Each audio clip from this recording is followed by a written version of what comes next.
Start करते हैं concept number 2, Euclid's division lemma. Euclid's division lemma समझने से पहले हम एक एग्जांपल समझेंगे, then we will come to the point कि यूक्लिड्स डिवीजन लेमा में है क्या। सो एग्जांपल है आपके सामने। सपोज आपके पास 9 एप्पल्स हैं और इन 9 एप्पल्स को अलग अलग तरीकों से पैक करना है।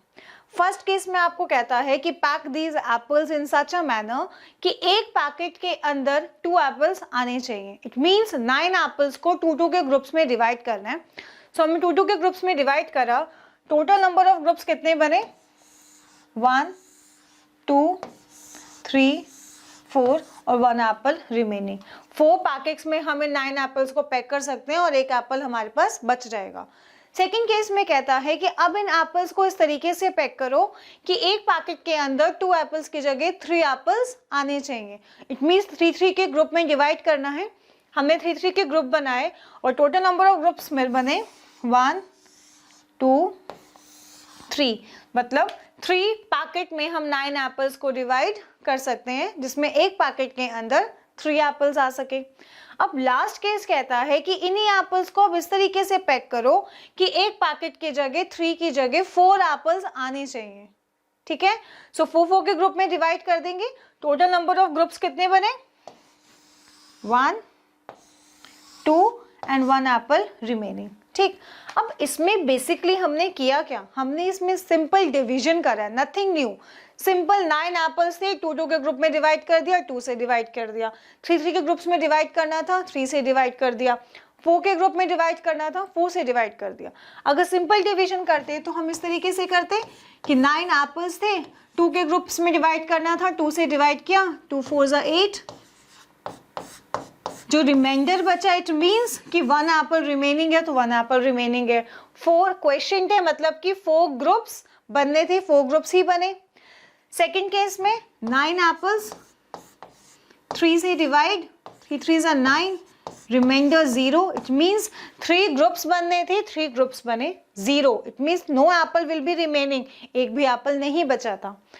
लास्ट केस में कह रहा है कि 4 के ग्रुप्स में डिवाइड करना है। सो हम 4 से डिवाइड कर देंगे। 9 डिवाइडेड बाय 4, 4 2 ज़ा 8। 2 ग्रुप्स बने थे, 2 ग्रुप्स बने, 1 एप्पल रिमेनिंग, रिमाइंडर में 1 है तो 1 एप्पल ही बचा था। ठीक है, सो हमने कुछ भी नया नहीं करा, हमने अभी तक तो सिंपल डिवीजन करा। अब 10th क्लास से पहले जितने भी हम डिवीजन के क्वेश्चंस करते आए हैं वो सारे वर्टिकली ही करते आए हैं, बट एक केस में हम अपने डिवीजन को वर्टिकली ना लिखकर हॉरिजॉन्टली लिखते थे। किस केस में? डिवीजन चेक रूल में। डिवीजन चेक रूल हम तब यूज किया करते हैं जब हमें अपना डिवीजन चेक करना होता है कि करेक्ट है कि नहीं। और डिवीजन चेक रूल क्या है? Dividend is equal to divisor into quotient plus remainder. अब डिविडेंड, डिविजर, क्वेश्चन, रिमाइंडर क्या है, जल्दी से रिवाइज करते हैं। हमने 9 एप्पल्स को डिवाइड किया अलग अलग तरीकों से। फर्स्ट में हमने 2 ग्रुप्स में डिवाइड करना था, 2 से डिवाइड किया। 9 डिवाइडेड बाय 2, 2 4 ज़ा 8,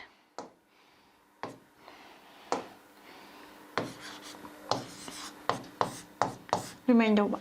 जिस नंबर को डिवाइड किया जाता है, इस केस में हम 9 एप्पल्स को डिवाइड कर रहे हैं, सो जिस नंबर को डिवाइड किया जाता है वो होता है डिविडेंड। तो डिविडेंड के प्लेस पर आ जाएगा 9 is equal to divisor. Divisor वो नंबर होता है जिस नंबर से डिवाइड कर रहे हो। तो इसमें हम किससे डिवाइड कर रहे हैं? 2 से। सो 2 यहाँ पर divisor into question. Question will be the number, जो नंबर आप मल्टीप्लाई करके डिवाइड कर रहे हो। 2 को 4 से मल्टीप्लाई किया तब आपने आगे अपना डिवीजन कंटिन्यू किया है। सो 4 होगा क्वेश्चन प्लस रिमाइंडर, जो नीचे हमें आंसर मिलता है जहां पे डिवीजन रुक जाती है, रिमाइंडर 1। ठीक, अब दूसरे केस में हमने क्या किया था? 3-3 के ग्रुप्स में डिवाइड करना था तो हमने 3 से डिवाइड किया था, 3 3 ज़ा 9, रिमाइंडर 0। तो इस केस में डिविडेंड सेम रहा 9, 3 divisor, quotient 3, remainder 0। Last case में क्या किया? 4 के ग्रुप्स में डिवाइड करा, 4 से डिवाइड किया था, 4 2 ज़ा 8, रिमाइंडर 1। सो इस केस में डिविजर क्या हो जाएगा? 4 और dividend will be same, quotient 2, remainder 1। अब चेक करेंगे, 2 4 ज़ा 8, 8 + 1 9, 9 के इक्वल है। 3 3 ज़ा 9, 9 प्लस 0 9, 4 2 ज़ा 8, 8 प्लस 1 9। सो इट मीन्स हमारा डिवीजन करेक्ट है और इसी डिवीजन चेक रूल को कहते हैं Euclid's division lemma. Yes, there is nothing new in Euclid's division lemma, सिर्फ उन्होंने पुरानी स्टेटमेंट को ही अपने तरीके से रिप्रेजेंट किया है, जिसमें लेमा का मतलब ही यही है। लेमा वर्ड का मतलब यही है कि प्रूवन स्टेटमेंट, एक ऐसी स्टेटमेंट जो हम ऑलरेडी प्रूव कर चुके हैं मैथमेटिक्स में, अब हम उसका यूज कर रहे हैं सिर्फ नई स्टेटमेंट को प्रूव करने के लिए। सो यूक्लिड्स डिवीजन लेमा ने डिवीजन चेक रूल को ही एक नए तरीके से रिप्रेजेंट करा है, जिसमें उन्होंने अपने तरीके से कोड कर दिया है इस चेक रूल को, जिसमें उन्होंने डिविडेंड को लिखा A, डिविजर को लिखा है B, क्वेश्चन को लिखा Q और रिमाइंडर को लिखा R, और इसी स्टेटमेंट को उन्होंने बोला Euclid's division lemma. Euclid's division lemma.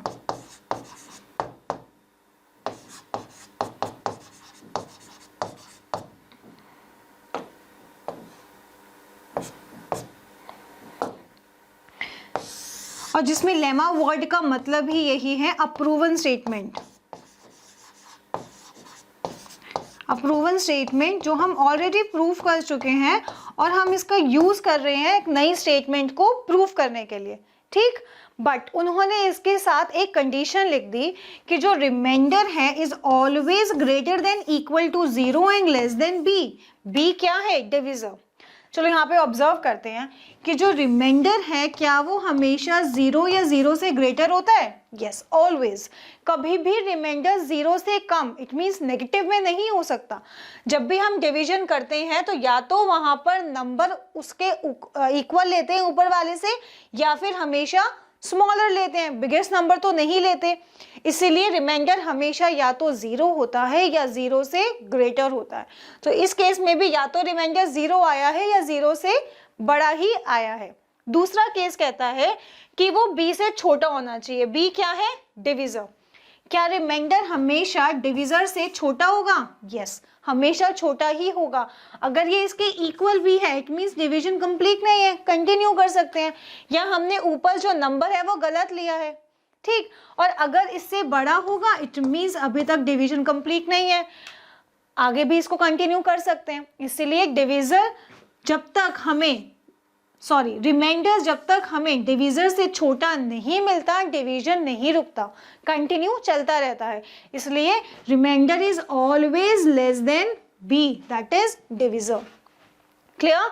और इसी स्टेटमेंट को बोला यूक्लिड्स डिवीजन लेमा, जिसके अंदर उन्होंने डिवीजन चेक रूल को ही अपने तरीके से रिप्रेजेंट किया है, where he explained his check rule A is equal to B into Q plus R, where R is always greater than equal to 0 and less than B, that is divisor।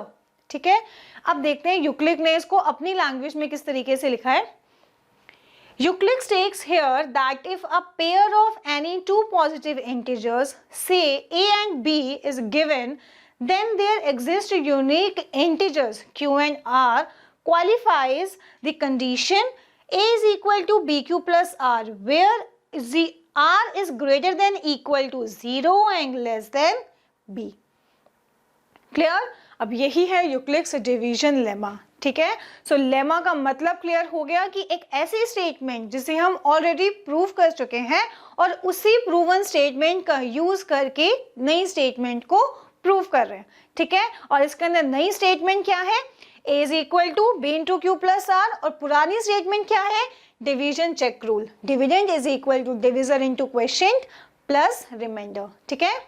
चलिए start करते हैं next concept, Euclid's division algorithm.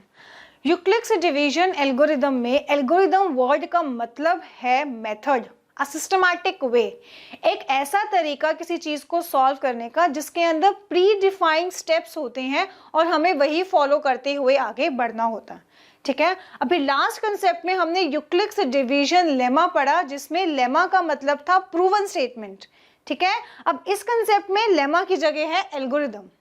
अब देखते हैं कि इन्होंने Euclid ने कौन सा नया एल्गोरिदम, कौन सा नया मेथड हमें समझाया है। Let's see.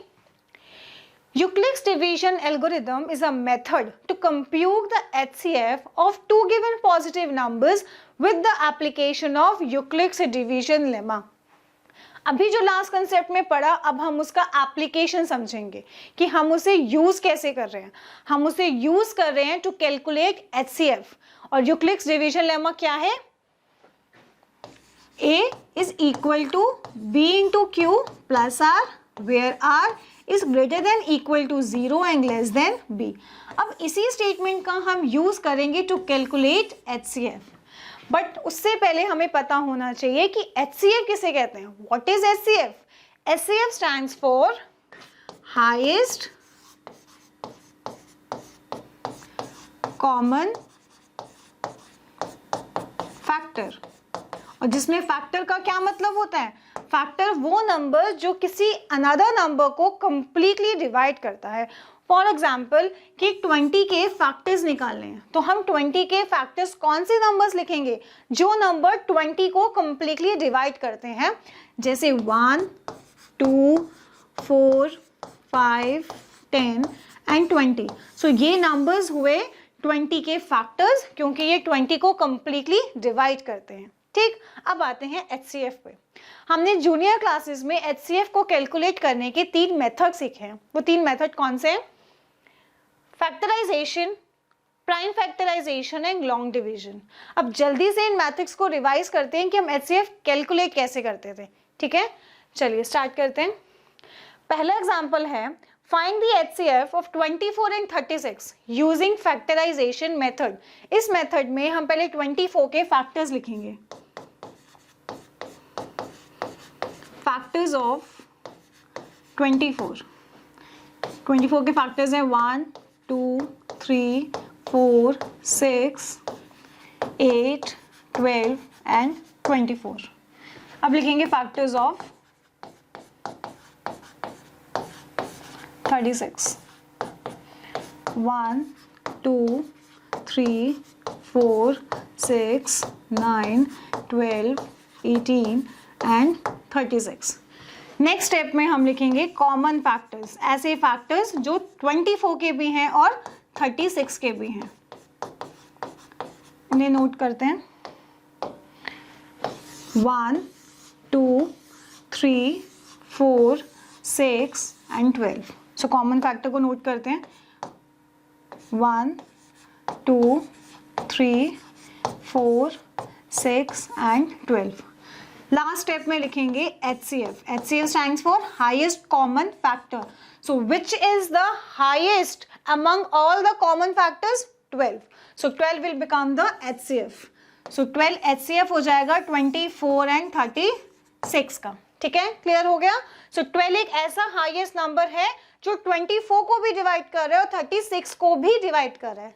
Next, Find the HCF of 24 and 36 using prime factorization method. अब सेम नंबर्स का ही हमें HCF निकालना है but using prime factorization method. Prime factorization के अंदर हम सिर्फ प्राइम नंबर्स ही कंसिडर करते हैं. ठीक है, सो 24 का प्राइम फैक्टराइजेशन करते हैं.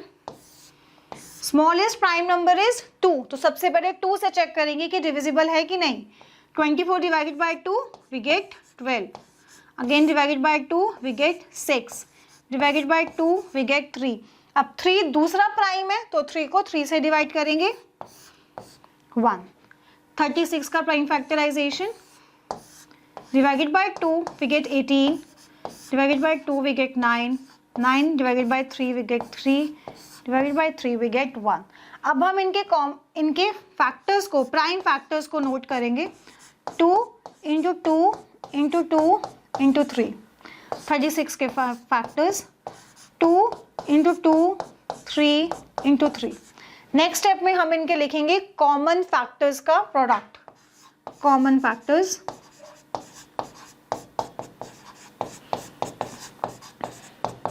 कॉमन फैक्टर्स नोट करेंगे 2, 2, 3. अब इन कॉमन फैक्टर्स का प्रोडक्ट लिखेंगे 2 इंटू 2 इंटू 3.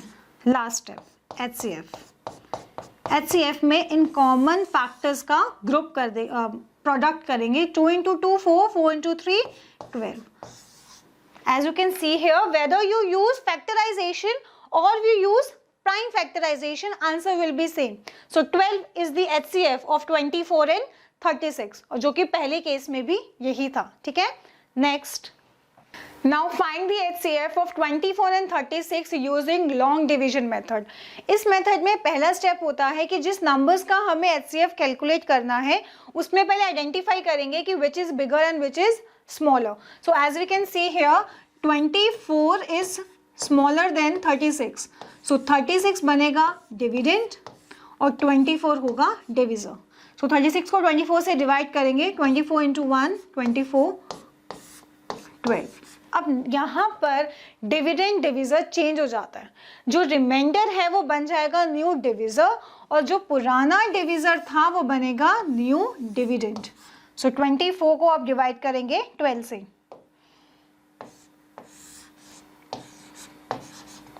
अब 24 डिवाइडेड बाय 12, 12 2 जा 24 0. अब जब हमें रिमाइंडर 0 मिल जाता है, लॉन्ग डिवीजन मेथड वहीं पर फिनिश, ठीक है, और वहीं पर ही हम HCF कैलकुलेट कर लेते हैं. बट अगर हमें यहाँ पे रिमाइंडर 0 नहीं मिला होता तो दोबारा से पुराना वाला डिविजर बन जाता न्यू डिविडेंड, यहाँ पर फिर 12 आ जाता, फिर हम उसे कंटिन्यू करते, फिर जो रिमाइंडर मिलता फिर वो दोबारा से न्यू डिविजर बन जाता और ये प्रोसेस वैसे कंटिन्यू ही चलता रहता. और जब तक हमें 0 रिमाइंडर नहीं मिलता तब तक हमारा ये मेथड कंटिन्यू रहता है. बट इस केस में हमें रिमाइंडर 0 मिल गया और जिस डिवीजन में हमें रिमाइंडर 0 मिलता है उसी का डिविजर होता है HCF. So 12 is the HCF. ठीक है, अब करते हैं यूक्लिड्स डिवीजन एल्गोरिदम कि यूक्लिड डिवीजन एल्गोरिदम से हम कैसे कैलकुलेट करें HCF. जैसे आपने पिछले कंसेप्ट में समझा कि यूक्लिड्स डिवीजन लेमा में कुछ भी नया उन्होंने नहीं समझाया, उन्होंने पुराना ही डिवीजन चेक रूल नए तरीके से लिखा. सिमिलरली यूक्लिड्स डिवीजन एल्गोरिदम में भी कुछ भी नया नहीं है, उन्होंने भी लॉन्ग डिवीजन मेथड को ही वर्टिकली ना लिखकर हॉरिजॉन्टली हमें समझाया है. जैसे लॉन्ग डिवीजन मेथड में हमने इस तरीके से क्वेश्चन सॉल्व किया था, अब हम देखेंगे कि यूक्लिड्स डिवीजन एल्गोरिदम कैसे सॉल्व करता है. उन्होंने हमें अभी हमने पढ़ा कि उन्होंने कहा है कि Euclid's division algorithm is a method to compute HCF with the application of Euclid's division lemma. और Euclid's division lemma क्या है? A is equal to B into Q plus R. तो जल्दी से हम A के प्लेस पर लिख देते हैं 36, तो यहाँ पे 36 है A के प्लेस पर, that is dividend. B is divisor, divisor है 24. Q क्या है? question is 1 plus remainder is 12. दोबारा से ये प्रोसेस कंटिन्यू हो रहा है जब तक हमें रिमाइंडर के प्लेस पे 0 नहीं मिलेगा, यहाँ पर भी ऐसे ही कंटिन्यू चलेगा. अब जो पुराना डिविजर था वो क्या बन जाएगा? New dividend.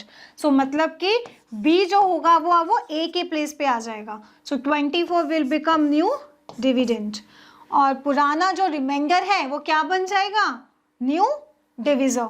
सो 12 इंटू क्वेश्चन 2 प्लस रिमाइंडर 0. अब रिमाइंडर 0 मिल गया. अब जिस केस में, जिस स्टेप में हमें रिमाइंडर के प्लेस पे 0 मिल जाएगा, उसी स्टेप का B के प्लेस पे जो नंबर होगा वही होगा HCF. और यहाँ पे B के प्लेस पर था 12.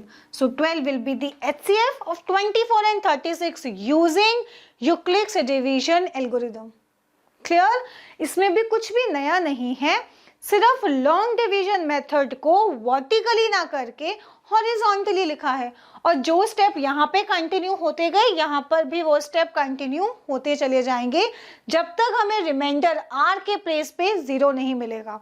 और जब हमें R के प्लेस पे 0 मिल जाएगा तो उसी स्टेप का B के प्लेस पे जो नंबर होगा, इट मीन्स जो डिविजर होगा वही रिमाइंडर, वही HCF होगा. ठीक है, और यहाँ पे भी ऐसे ही होता है, जब हमें रिमाइंडर 0 मिल जाता है और उसी डिवीजन का डिविजर ही हो जाता है HCF.